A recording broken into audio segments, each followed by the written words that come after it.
fly like banana? Do banana fly more because of fear? Do we write exams better? See, we have this false understanding that stress enhances our performance. That's not true. Certainly Rajas is better than Tamas, but Sattva is better than Rajas. See, we give up after Rajas. It's harder to be Sattvic. The learning curve is more steep. But if I want to be the best, then this is what I have to do. So one should try to overcome fear. And there's many, many, many ways to overcome fear.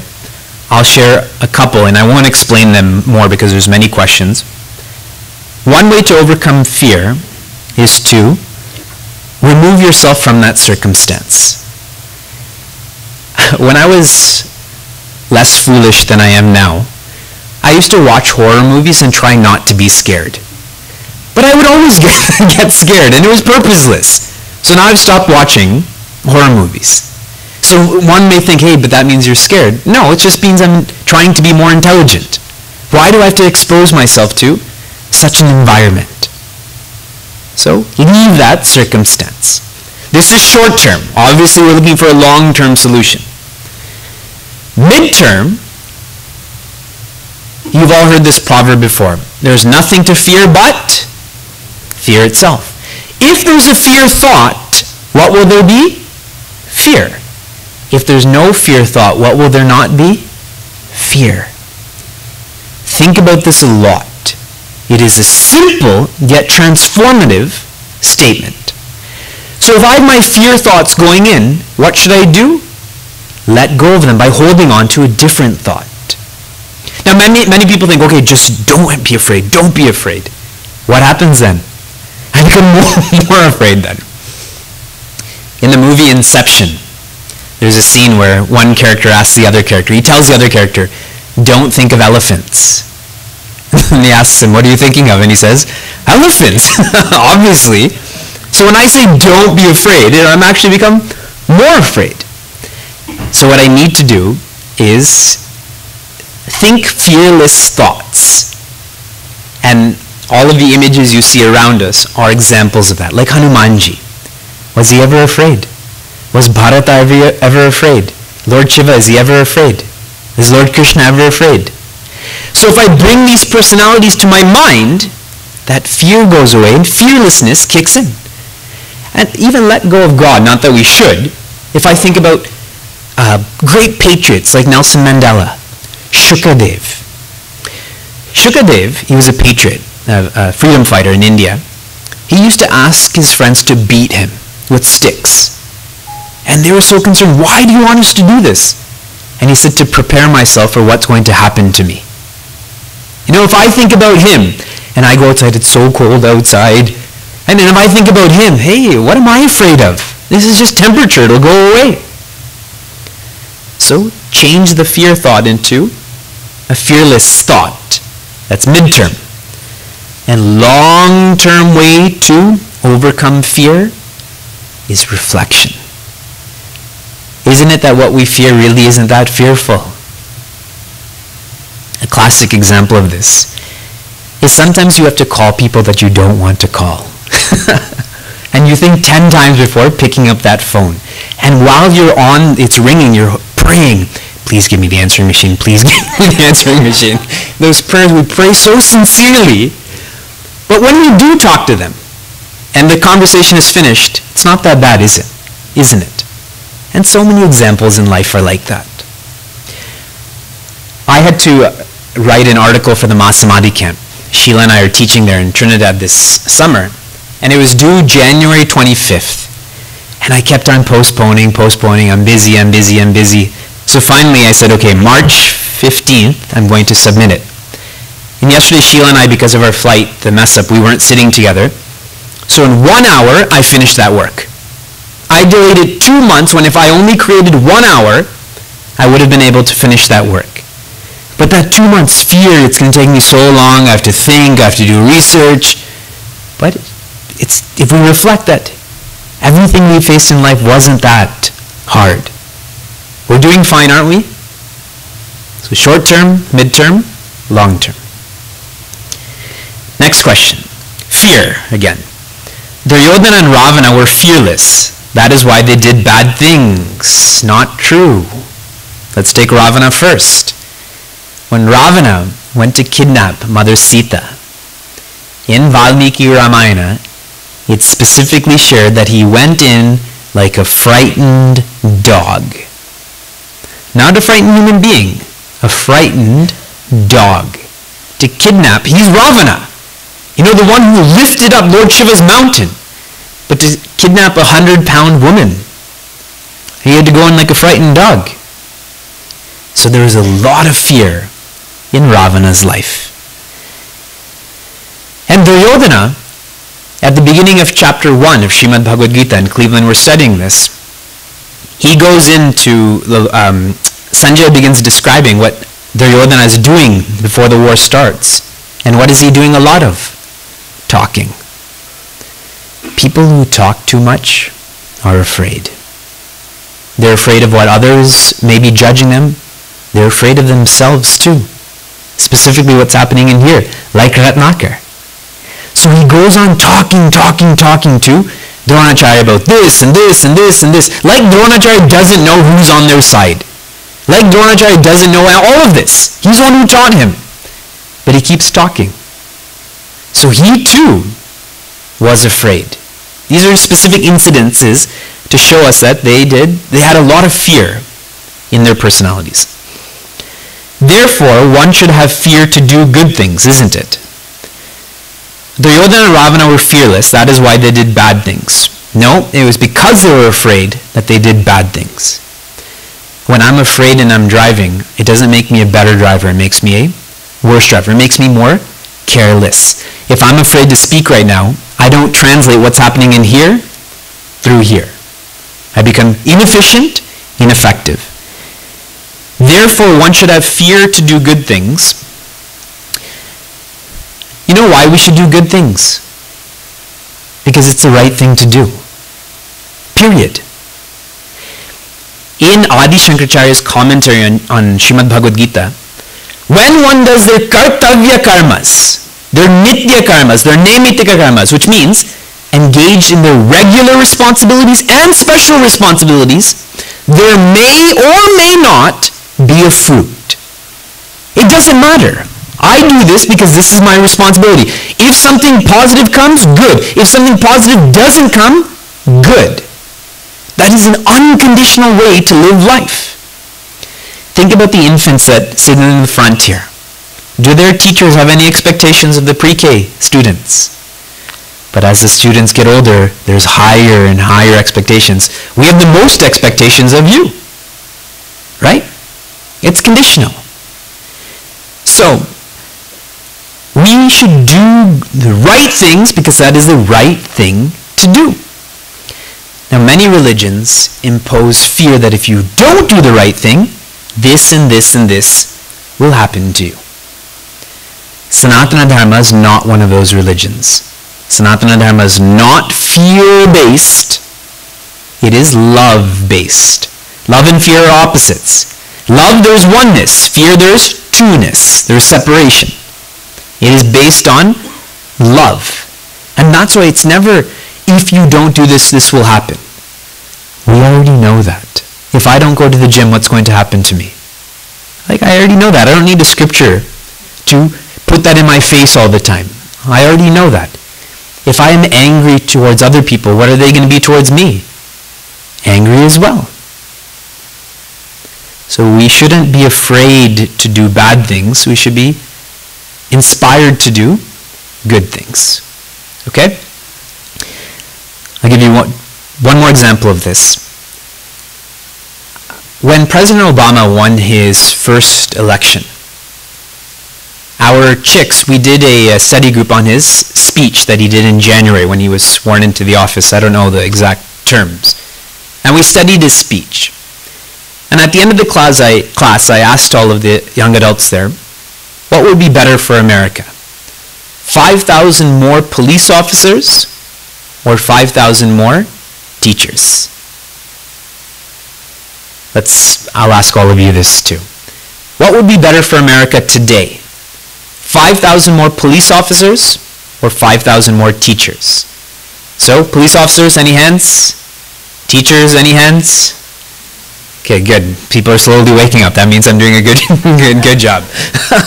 Sometimes I feel like I'm an entertainer, like I just have to keep... Because a police officer, generally, is acting on fear. Meaning that if you break the law, this is what will happen to you. A fine. A teacher teaches us to follow the law for our own benefit. So one is reactive, one is proactive. We all know this. A stitch in time saves 9. Fair. So let us do the right things because it's the right thing to do. Number 3. We are always attracted to the world through our 5 sense organs. How to take it inwards? Good question. Have any of you studied Vivekachudamani? Okay. When you feel inspired to do so, then do so, but be ready for it. See, many of our scriptures, if we're not ready, we begin to blame the scriptures. I've heard people go up to, whether it's Puja Swami Tejamananda or Puja Swami Shantananda and say, you've gotten better as the years are going along. Like they're qualified to judge if we're getting better. It means we're getting better. If we're more moved by what's happening, it means we're more ready. Our minds are more purified. If we're not moved, we need to ready ourselves.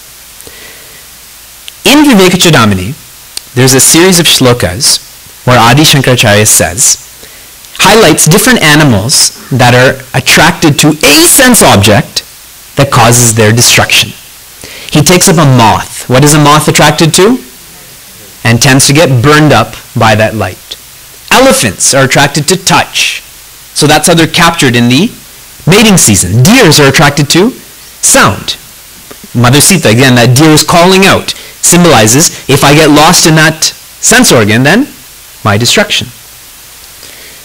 So he says these 5 animals, and then he poses a question. What would happen to that animal that is infatuated by all 5 sense objects through their 5 sense organs? What would their fate be? Now you're all thinking, what animal is that? So imagine a big mirror pops up right now. We live by our sense organs. A cruise is a good example of that. I felt like Kumbhakarna on the cruise. You just eat and then sleep, and then when you sleep, you wake up because you're hungry, so you eat enough, but then you go back into that food coma. And if you don't have a balcony room, it's like a cave. There's no light, there's no sound, there's no structure. Like Kumbhakarna. So, many of us live like that all the time. This is sure 1 week, which is not healthy either. Sheila and I have discussed we are not going to go back on a cruise. There's no structure. But many of us live weeks, months, years, lifetimes like this, just through the sense organs. Because we believe that what comes through my sense organs will complete me. Why else would I eat other than if I'm hungry? If I'm not hungry, I will not eat. But humans are funny. We still eat. Even when we're full, we still eat. If you take a typical animal, and it's shared in Srimad Bhagavatam, a snake, for example, when it is full, contentment. Even if the most delicious animal walks in front of it, will not move to eat that animal. You and I have just eaten carrot cake from the Cheesecake Factory. Right, we're full. We had 4 courses, and then this is our 5th course. We have a special today, maple fudge cheesecake. Oh, let me just have 1 bite. 1 bite turns into half the cake. We believe that will complete us. See, that incompleteness is not physical. That incompleteness is mental. This is the game we play, like keeping up with the Joneses, they say. Weren't we all complete with our first 800 square foot home? Then it grew to 1,600. See, it goes exponentially. Not 800 plus 800 plus 800. Then 3,200, then 6,400. I've been to homes, 24,000 square feet. For 2 people. 12,000 each. We believe that sense objects will complete us. But every person in this room, if we were honest with ourselves, we would know that's not true. Because if that's the case, what happened? For 50 years we've been doing this, but we still don't feel complete. And I find that we know this the most right before we go to sleep and right when we wake up. When the mind is not distracted by any sense objects, what does the mind have to do? Face itself. It's like looking at oneself in the morning without any makeup on. It's the most frightening time, but the most natural time too. Adi Shankaracharya follows up saying, sense objects are more dangerous than cobra poison. See, if I have a glass of cobra poison beside me, I'm unaffected by it. It has to be in my system to destroy my system. If it's just beside me, it can't do anything. But here, I talk about driving down to Key West, where it's only 80 degrees all the time, and coconut trees, and oranges are being sold on the side. Are you here in Pittsburgh right now? Or are you over there? See, just a few words of description, and all of a sudden we're gone. That's why it's more dangerous. I just have to think it. I just have to see it and taken away. When we sit for contemplation, if something's being cooked in the next house and the windows are open, I start contemplating on what's being cooked over there. How come they don't invite me to go over there and eat? We are attracted to the sense organs. In Kathopanishad, it's shared that the body and mind are created extrovert. My nose cannot smell my blood. My nose can smell what's being cooked. My eyes can see you, but cannot see the vascular system behind my eyes. They're created extrovert. And this is being ordinary. But to separate the ordinary from the extraordinary beings, they can take their body, mind, intellect inwards. It doesn't mean that they're physically, the eyes start looking inside, but the eyes know that whatever I see will not complete me. That the only source of completeness is that which enlightens me, life. That we call contemplation. Now to get to contemplation, what does one have to do? Reflection. To do reflection, what does one have to do? Shravanam, or listening. So Shravanam, Mananam, Nididhyasanam. Listening, reflecting, contemplating. So how to take it inwards? Listen. Listen to satsang. When you leave here, listen to books, listen to audio tapes. Who uses tapes anymore? Listen to talks on YouTube, download podcasts, whatever it is. Listen to your own experiences. Who here has been completed by the sense organs? So listen, then reflect in contemplation. And once we taste this type of joy, the joy that is not created by the sense organs, which we cannot even call joy, it's just pleasure. Once you and I taste peace, we will never want to touch pleasure. Once you've had South Indian coffee, why would you go to Starbucks? Right? You go just because you have to go. Right? There's no other options. But if you had a choice, why would you choose that? Correct? So in the same way, our sadhus, those people who are good people doing good things for others, the joy that they find through service cannot compete with any other joy that comes from acquisition. The joy of renunciation, meaning renouncing dependency, is far greater than the pleasure of acquisition. So listen, reflect, contemplate. Sometimes when we sit for contemplation, we don't want to open our eyes. We don't want to move. Because what can complete us more? That is a good form of training, but higher than that is opened eye contemplation. That I don't need to keep my body still, that I can be driving, interacting, and still experience that peace that is my nature. Number 4, can we kill our ego and how. What is the expression of ego? How do we know if someone is egotistical? How do we know if we're egotistical? I, correct, but you're just giving me another word for ego. Separation. Because when you say I automatically implies you then. If I say me, then there's you. If I say mine, there is yours. See the implication of just saying I. So ego expresses as separation. So how to kill separation? Unity. And unity can start off physically, but has to go intellectually. I think I'm doing a talk on Wednesday on Titiksha. Correct? On Titiksha. Okay. People who were living in India have much higher levels of Titiksha than people who are living here or grew up here. For example, personal space. Did you have a lot of personal space in India? How many people slept in the same room as you did? Here, as soon as I can say words, I want my own room.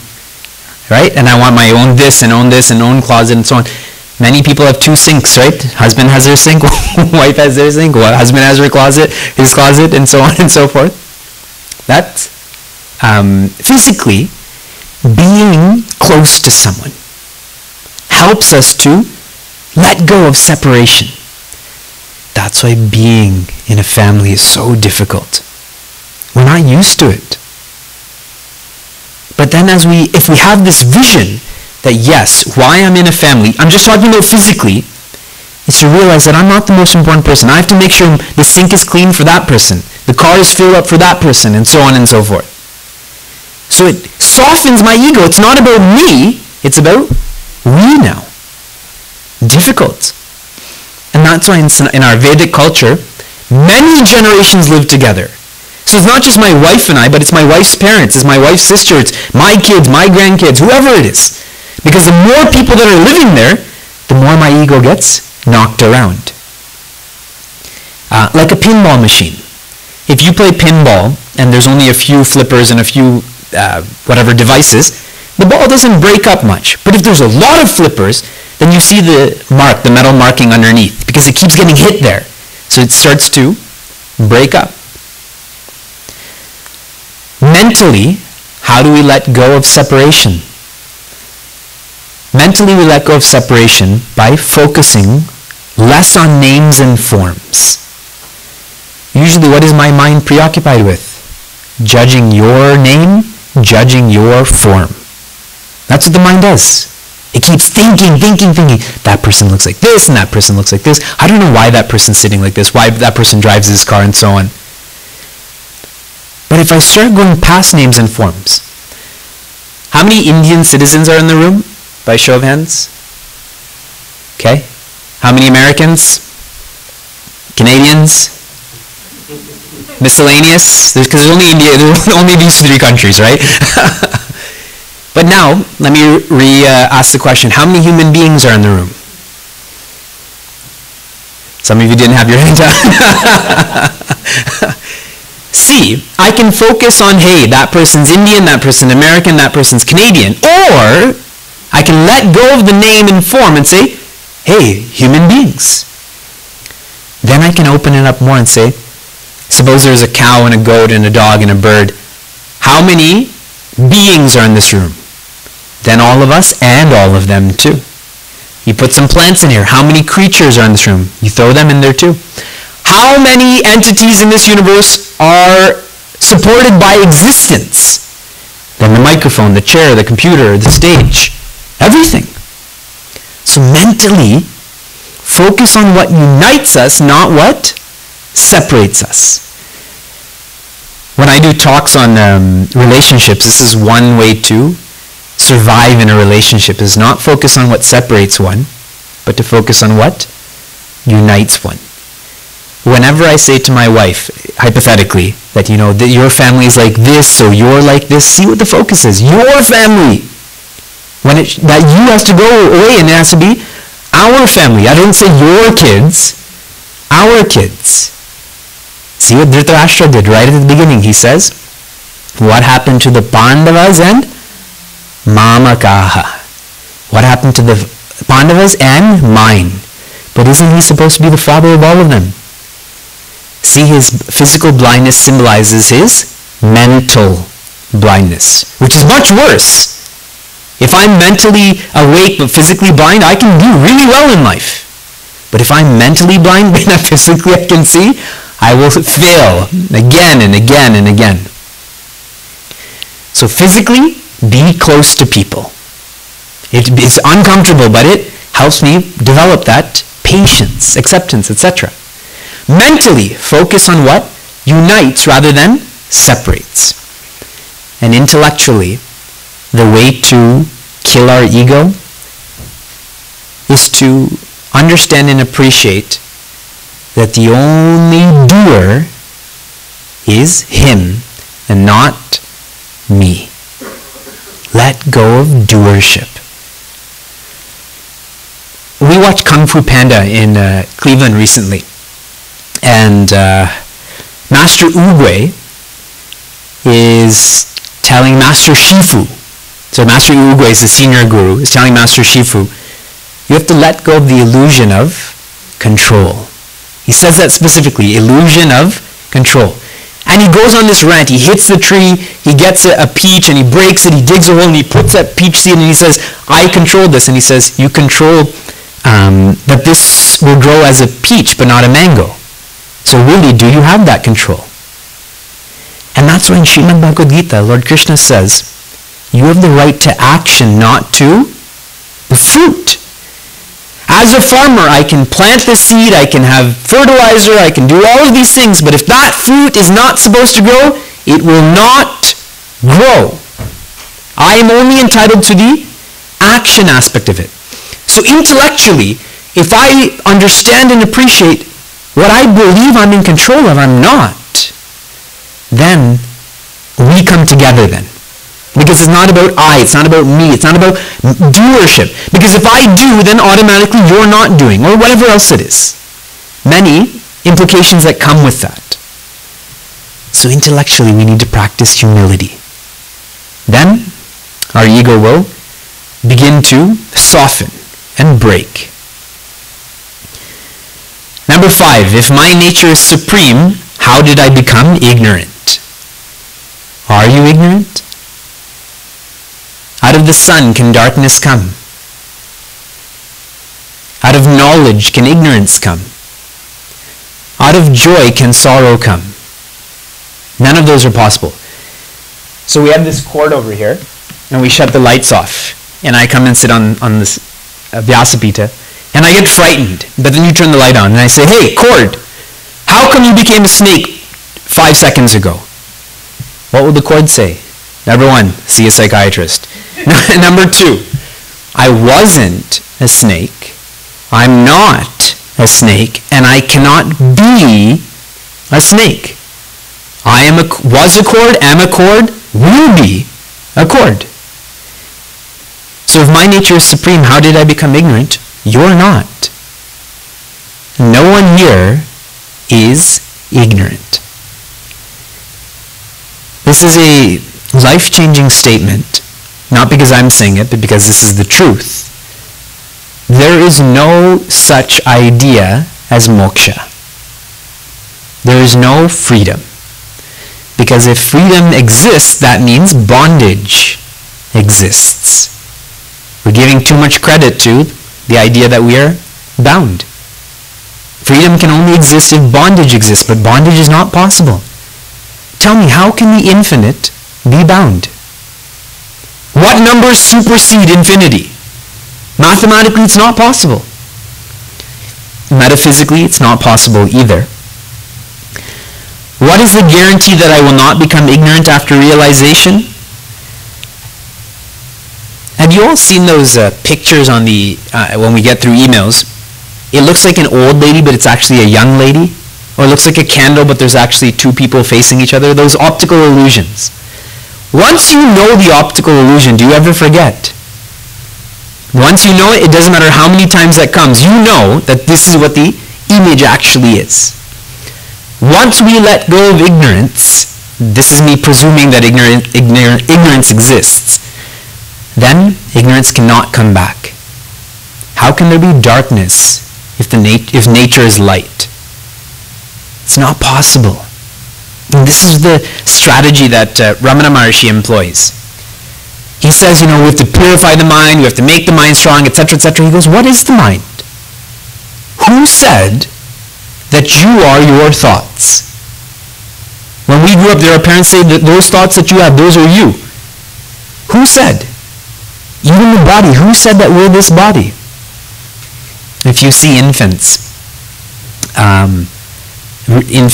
when they go to a bathroom, what bathroom do they go to? There is no separation for them. It's a separate place, but there's no men or women. When they're hungry, they don't say, I'm hungry. They say, like, Deepak is hungry, or Vivek is hungry, or Priya is hungry. What name for them? What form? So for us too, we have to think that, am I this body? Who told me? We have to think, these thoughts that are flowing through, why do I possess them? Why am I possessed by them? Because if I can watch them, then they're not me. Pure logic. Anything I know is not me. I know the mic, I know the bag, I know my shawl, I know my own hand. But it's fascinating. As it becomes closer, my logic breaks down. I know this kurta, I know I'm not this kurta, but why is the hand any different? My logic breaks down. That's why we suffer. Gautam Buddha has shared, 2/3 of our problems are self-created. He's compassionate. I would say it's much higher than that.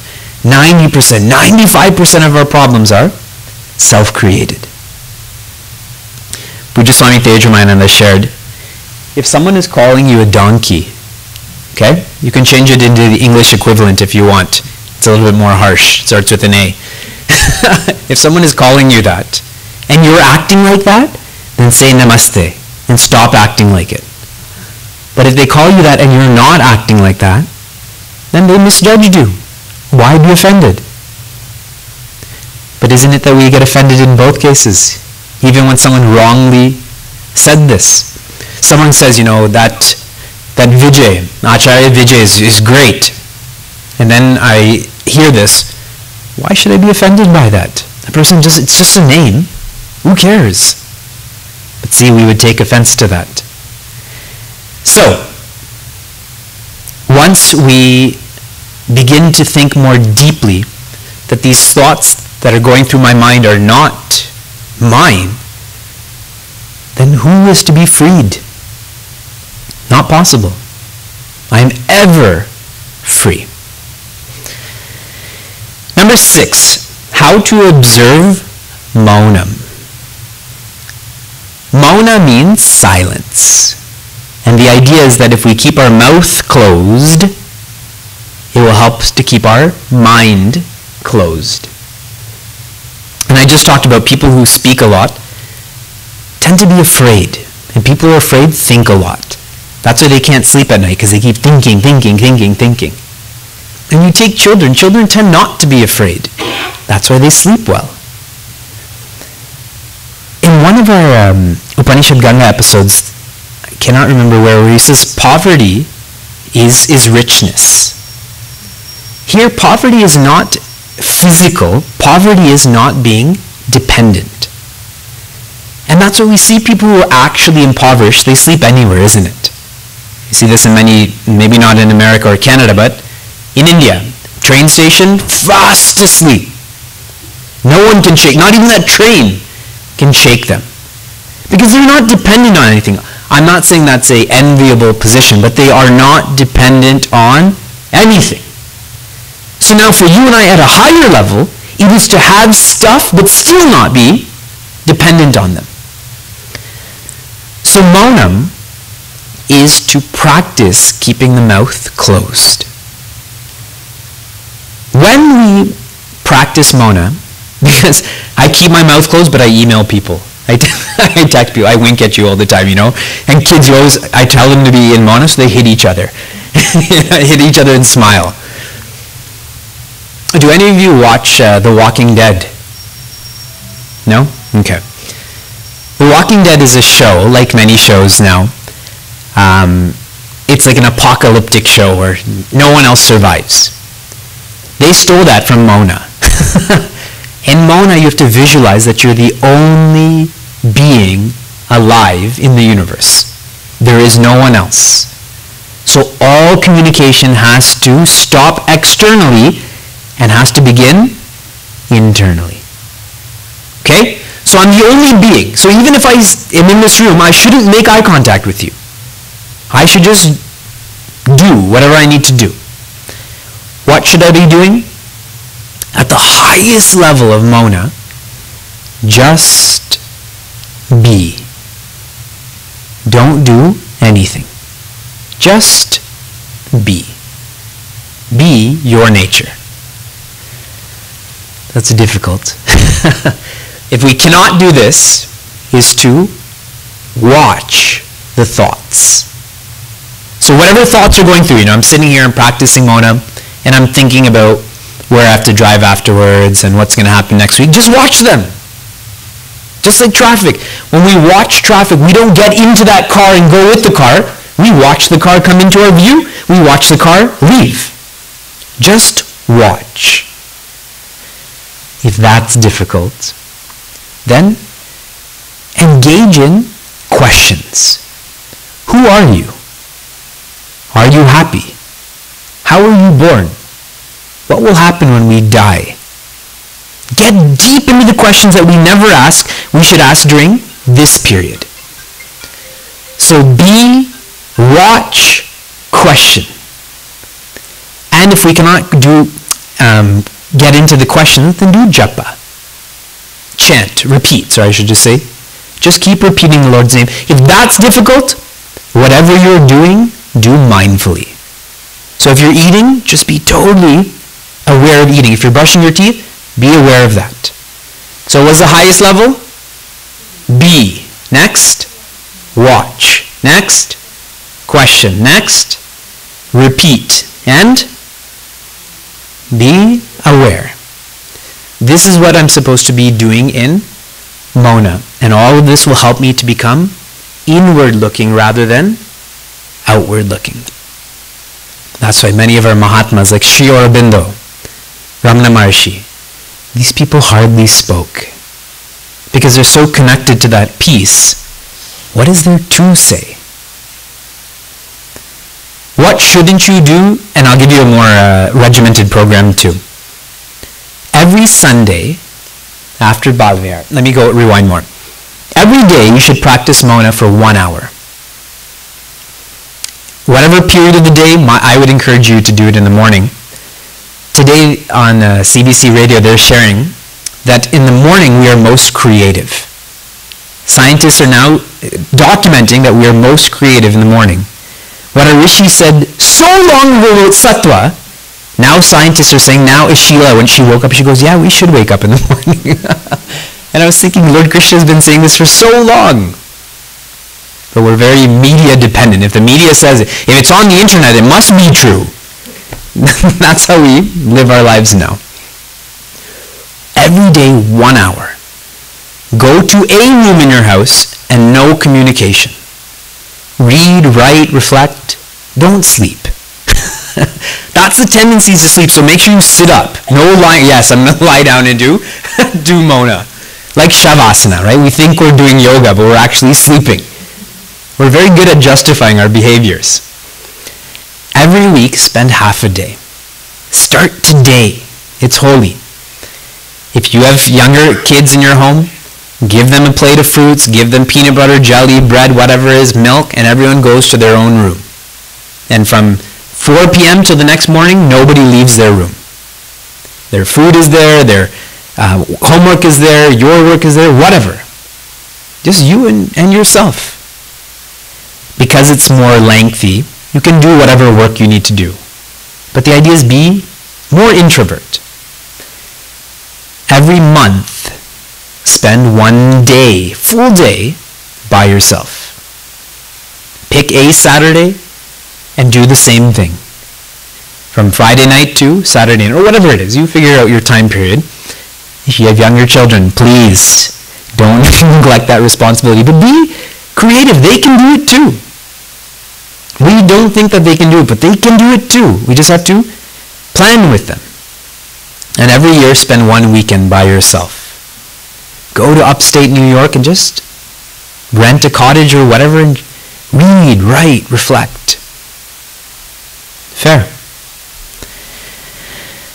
Okay, I'm going to answer the last question in 1 minute. Other religions have 10 commandments, but our religion has so many scriptures. So I'm finding it difficult to follow.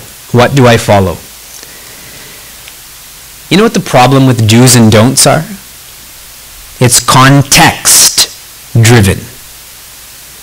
What he's supposed to do is not universal, because it may be the opposite for me. If he's hyperglycemic and I'm hypoglycemic, we have different prescriptions for our health. So do's and don'ts are context specific. And that's why in Sanatana Dharma, Prince Arjuna was not told to do this or don't do this. He was encouraged to follow his responsibility. And his responsibility will change, won't it? When one is just a husband and one becomes a father, doesn't one's responsibilities change? Grandfather, etc., etc., etc. So follow your responsibility is dynamic then. It's eternal. And it's difficult for us to follow initially, but it becomes quite easy afterwards. And everything that we are not used to is difficult initially. Like if you switch from a PC to a Mac, it's going to be difficult initially. But once you start, then it becomes easier. I'm not trying to sell you on it either. I'm going through this right now. My wife is, Mac users are like they're big on conversions. They always want to convert PC users to becoming Mac users. So I've temporarily been converted. I'm trying to utilize a Mac right now. I'm not sold on it. But I know 1 year from now, I'll be much better at using a Mac than I am now. So if we reflect on everything in life as difficult initially, then I give time. But remember, our timelines are becoming shorter. We come to one study class and say, how come I'm still angry? How long have we been angry for? Then we will have a better understanding of why we're still angry. And here too, when you buy a projector, there is a manual. Let me rewind. Do you have a big exhibition in Pennsylvania? Like in Toronto, we have the CNE, the Canadian National Exhibition. Do you have big exhibitions here? Okay. In Toronto, it's called the Canadian National Exhibition, and they have like a food and home show building. And they have like the ShamWow and, this Chia Pet and all this stuff that you need in your home. So they always have that, but they always have someone demonstrating how to use the ShamWow, for example. How to buy these magical socks that never get dirty. And they show someone rubbing their feet in dirt or whatever. The scriptures are the manual. The sages are demonstrators. So here's the manual on how to use this product, but no, I don't believe that. So there's someone demonstrating how to use this manual. And we know people who live independently, live fearlessly, live cheerfully, live in an accepting fashion. Then the scriptures become more approachable. Be around such demonstrators. Fair. Okay. All questions answered. Kartavya karma done.